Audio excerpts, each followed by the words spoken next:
سلام، من بیتام و امروز اومدم با یک ویدیو دیگه. این سری راجع به آزمون آیلتس میخوام باهاتون صحبت بکنم. اینکه انقدر میشنویم آیلتس ببینیم چه نوع آزمونیه، چه نوع مهارت‌هایی نیاز داره و کلا چند نوع آزمون آیلتس داریم، به چه شکل‌هایی برگزار میشه و بچه‌هایی که تو ایران هستن کجاها میتونن چه نوع آزمون‌هایی رو انجام بدن. اول راجع به خود آزمون بخوام بگم 4 نوع آزمون آیلتس داریم. آزمون اکادمیک داریم که برای مهاجرت تحصیلی به کار میره. آزمون جنرال ترینینگ داریم که برای مهاجرت کاری به کار میره. آزمون آیلتس UKVI داریم که برای گرفتن ویزای انگلستان به کار میره و آزمون آیلتس لایف اسکیلز داریم که برای یه سری مهاجرت‌های خیلی خاص به کار میره. نحوه برگزاری آزمون به 3 شکل میتونه باشه.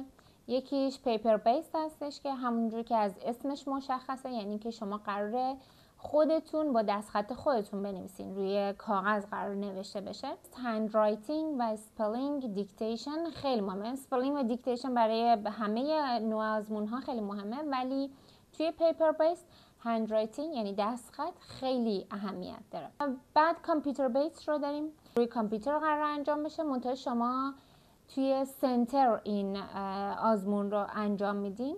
و یک آزمون دیگه هم داریم که آنلاین به حساب میره، دوباره روی کامپیوتر انجام میشه، منتها شما از تو خونه میتونین انجامش بدین.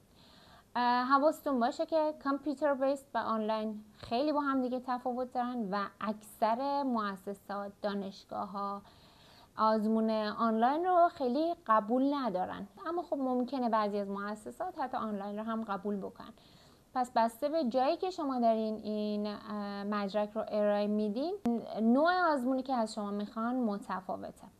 همیشه قبل از بوک کردن آزمونتون همیشه چک کنین با اون مؤسسه‌ای که قراره شما این آزمون رو بهش ارائه بدین و ببینین که آیا فقط پیپر بیس قبول دارن، فقط کامپیوتر بیس قبول دارن، یا اصلا هر 3 نوعش رو قبول دارن و شما میتونین هر کدوم از اینا رو بوک کنین.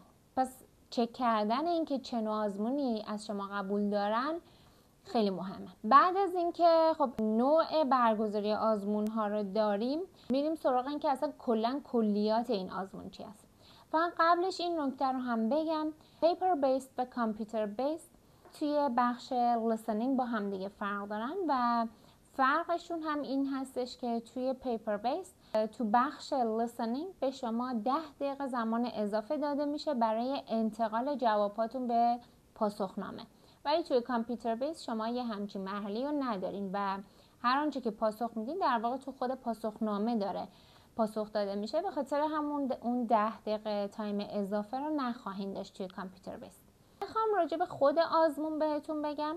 آزمون خب مثل همه آزمونای دیگه 4 تا اسکیلز رو داره. با لیسنینگ شروع میشه، ریدینگ، رایتینگ و آزمون اسپیکینگ رو داریم. لیسنینگ شامل 4 بخش جداگانه‌ایه که 40 تا سوال رو به طور کلی شامل میشه و شما از انواع لهجه ها میتونین تو این بخش لکچر داشته باشین.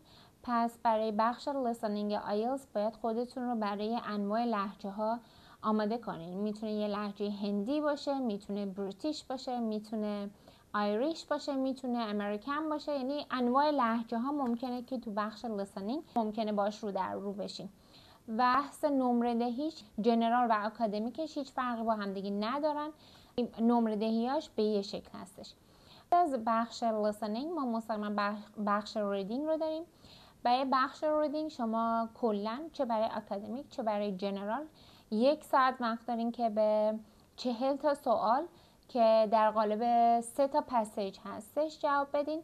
منتها شما باید اینم در نظر داشته باشین که دیگه چه کامپیوتر بیس باشه چه پیپر بیس باشه هیچ فرقی نمیکنه، فقط 1 ساعت دارین، یعنی تایم اضافه‌ای برای انتقال جواب ها از دفترچه سوال به پاسخنامه ندارین، فقط 1 ساعت دارین برای جواب دادن به 40 تا سوال.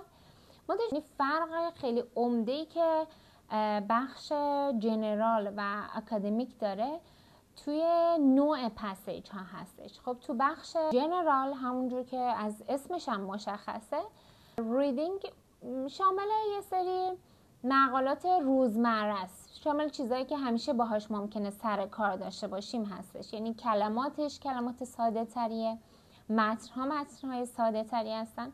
به خاطر همین خب سوال ها هم ممکنه که به نظر ساده تر بیان. برای همین نمره دهیش هم با بخش آکادمیک فرق میکنه. تو بخش آکادمیک خب پسیج های علمی ترین، دانشگاهی هن و کلا مقالات علمیه که شما باهاش سر کار دارین. به خاطر همین کلمات سخت‌تری هستن، کلا پسیج ها پیچیده ترن. به خاطر همین خب سوال ها هم به طب خیلی سخت‌تر به نظر میرسه. برای هر دو بخش جنرال و آکادمیک 40 تا سوال دارین، 1 ساعت زمان دارین برای جواب دادنشون. ولی همونطور که گفتم نمره دهی فرق میکنه تو این بخش و این به این معنیه که مثلا اگر شما 20 تا جواب صحیح برای بخش جنرال داشته باشین، میتونه معادل 5 باشه. الان دقیق حضور ذهن ندارم که 20 معادل چند میشه، ولی همون 20 سوال صحیح توی اکادمیک معادل 5.5 میشه. پس نمره دهی با همدیگه یکم توی بخش جنرال و اکادمیک که ریدینگ فرق میکنه. بعد از بخش ریدینگ ما بخش رایتینگ رو داریم و رایتینگ هم برای هر دو آزمون اکادمیک و جنرال با هم دیگه فرق میکنن. توی آزمون جنرال 2 تا تسک باید بنویسین، تسک 1 تسک 2. تسک 1 توی بخش اکادمیک و جنرال با هم دیگه فرق میکنن. توی جنرال تو تسک 1 شما باید یک ایمیل بنویسین و این ایمیل میتونه یک ایمیل کاملا رسمی باشه، میتونه یک ایمیل نیمه رسمی باشه و یا یک ایمیل کاملا غیر رسمی باشه. پس بسته به نوع سوالی که و نوع ایمیلی که از شما خواستن، نوع پاسخدهیتون هم باید فرق بکنه و نوع استفاده از کلمات هم فرق میکنه تو این بخش. بعد از بخش تسک 1 تسک 2 رو داریم که یک اسی هست که شما باید یک اسی بنویسین. در واقع برای تسک 1 150 کلمه، برای تسک 2 250 کلمه نیاز هست که حداقل نوشته بشه.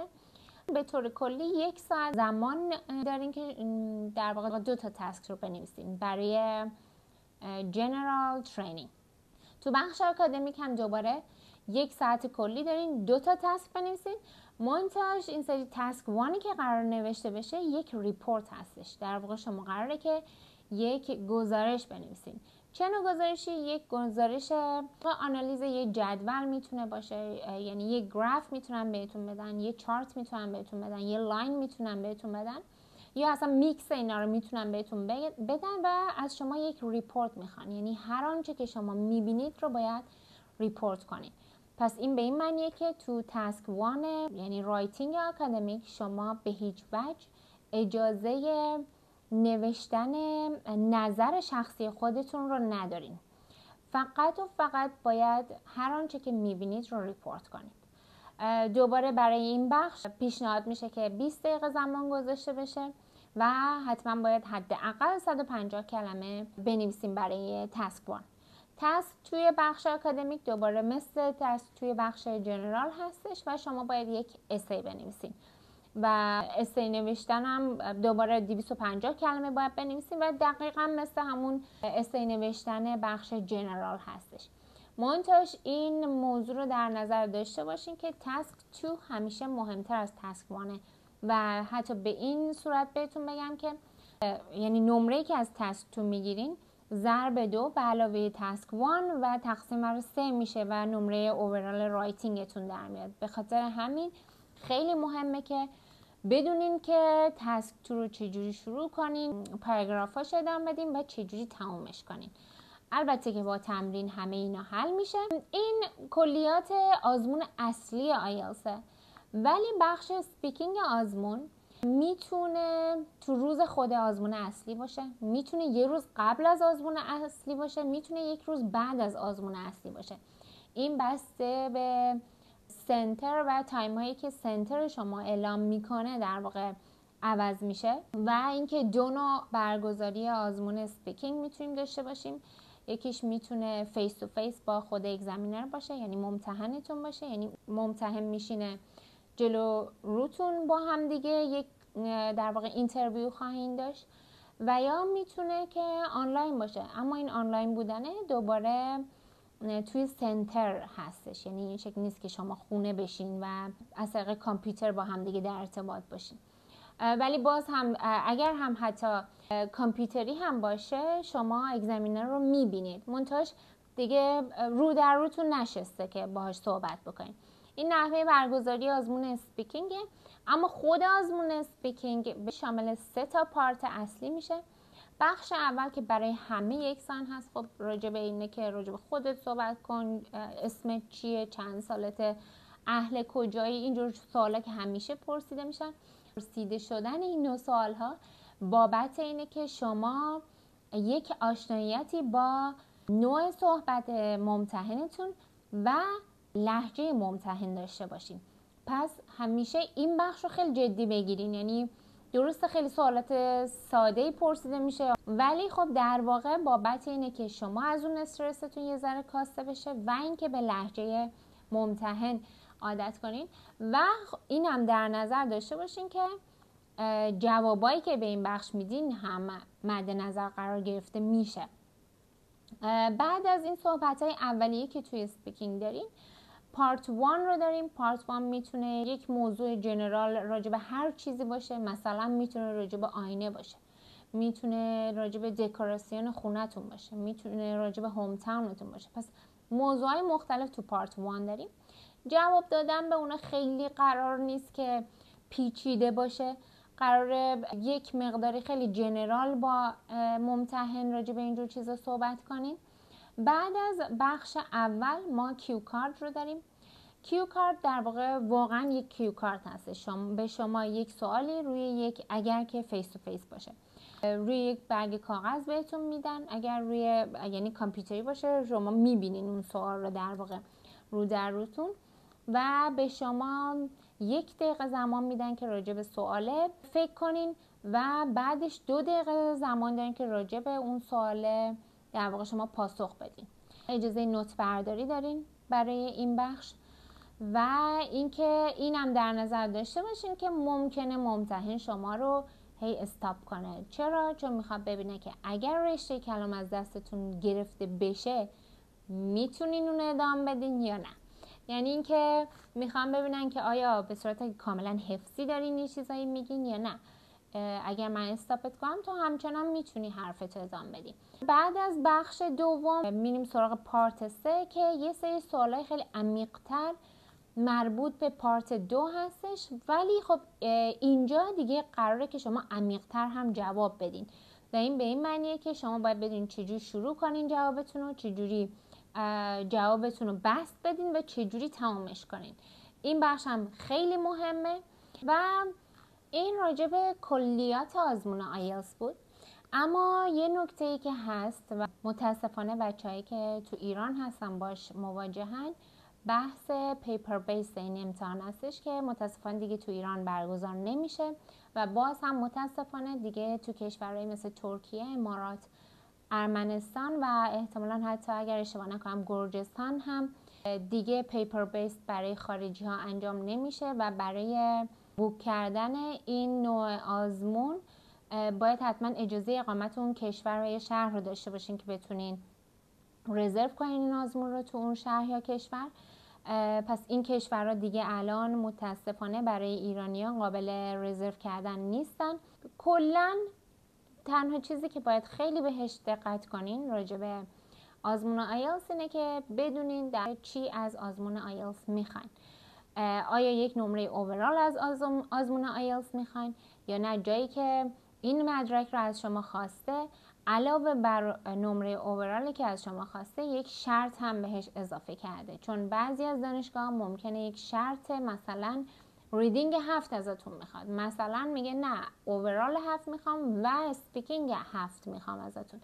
پس خیلی دقت کنین به اینجور چیزا و همین دیگه. اگر سوالی داشتین میتونین تو کامنت ها بپرسین. اگر ویدیو فکر میکنین به درد دوستاتون میخوره باشون به اشتراک بذارین و اگر دوست داشتین میتونین لایک کنین و سابسکرایب کنین برای ویدیوهای بعدی. فعلا بای.